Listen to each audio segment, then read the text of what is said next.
नमस्कार, मैं रूपाली और आप देख रहे हैं जेडी न्यूज। दिल्ली एमसीडी चुनाव से पहले अरविंद केजरीवाल सरकार की मुश्किलें एक बार फिर बढ़ती नजर आ रही है। केजरीवाल सरकार के कई घोटाले खुलने के बाद अब क्लासरूम घोटाला सामने आया है।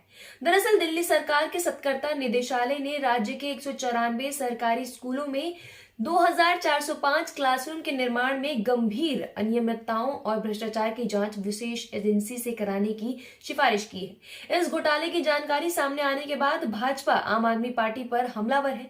मीडिया रिपोर्ट्स के अनुसार दिल्ली सरकार के सत्कर्ता निदेशालय ने कथित घोटाले की रिपोर्ट मुख्य सचिव को सौंपी है।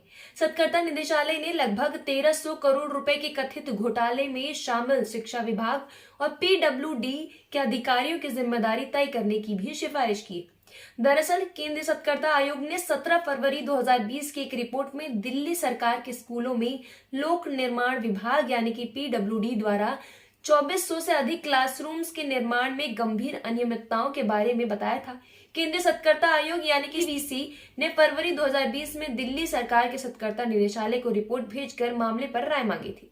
हालांकि अरविंद केजरीवाल सरकार ने बीते 2.5 सालों में इस रिपोर्ट को गंभीरता से नहीं लिया और किसी प्रकार की जानकारी उपलब्ध नहीं कराई। इसके बाद उपराज्यपाल वीके सक्सेना ने इस साल अगस्त में मुख्य सचिव को मामले में हो रही देरी की जांच करने और इससे जुड़ी रिपोर्ट्स प्रस्तुत करने का निर्देश दिया था। आपको बता दें कि अप्रैल 2015 में दिल्ली के मुख्यमंत्री अरविंद केजरीवाल ने दिल्ली सरकार के स्कूलों में अतिरिक्त कक्षाओं में निर्माण का निर्देश दिया था। इसके अंतर्गत पीडब्ल्यूडी को 193 स्कूलों में 2405 क्लासरूम बनाने का काम सौंपा गया था। पीडब्ल्यूडी ने क्लासरूम की आवश्यकताओं को निर्धारित करने के लिए एक सर्वे किया और 194 स्कूलों में कुल 7180 क्लासरूम की आवश्यकता का अनुमान लगाया। वास्तव में यह आंकड़ा 2405 कक्षाओं की आवश्यकता का लगभग 3 गुना था। इसके बाद 25 अगस्त 2019 को केंद्रीय सत्कर्ता आयोग को क्लासरूम निर्माण के अनियमितताओं और लागत में बढ़ोतरी की शिकायत मिली। बड़ी बात यह थी कि दिल्ली सरकार ने बिना किसी टेंडर के निर्माण लागत में 90% तक की वृद्धि कर दी थी। यही नहीं, केजरीवाल सरकार ने 500 करोड़ रुपए की लागत वृद्धि को भी मंजूरी दे दी। केंद्रीय सत्कर्ता आयोग की जांच रिपोर्ट के अनुसार शुरुआत में जब क्लासरूम के निर्माण की बात कही गई थी तब टेंडर निकाले गए थे। हालांकि बाद में बिना किसी टेंडर के लागत मूल्य में 17 से 90% तक की बढ़ोतरी हो गई।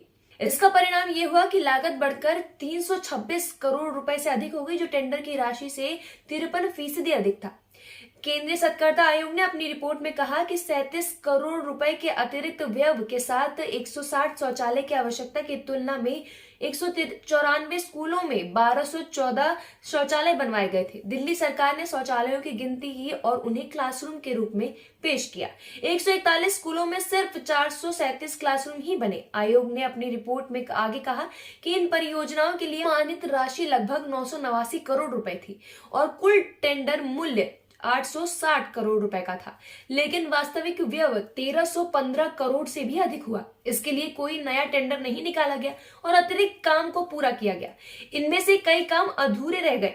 केजरीवाल सरकार ने इस घोटाले की बात सामने आने के बाद भाजपा आम आदमी पार्टी सरकार पर लगातार हमलावर है। भाजपा प्रवक्ता गौरव भाटिया ने कटाक्ष करते हुए कहा कि 50-50 कोस दूर जब बच्चा अपने टीचर से पूछता है कि टीचर जी क्लासरूम कहाँ है, तो टीचर कहती है कि बेटा चुप हो जाओ, ये शौचालय ही तुम्हारा क्लासरूम है।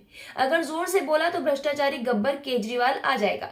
गौरव भाटिया ने आगे कहा कि विजिलेंस रिपोर्ट में कहा गया है कि बब्बर एंड बब्बर एसोसिएट नाम की कंपनी है जिसने दिल्ली सरकार के साथ मिलकर फर्जीवाड़ा किया है। केजरीवाल सरकार ने क्लासरूम के नाम पर टॉयलेट बनाए हैं जिसमें केजरीवाल ने भ्रष्टाचार की सारी हदें पार कर दी।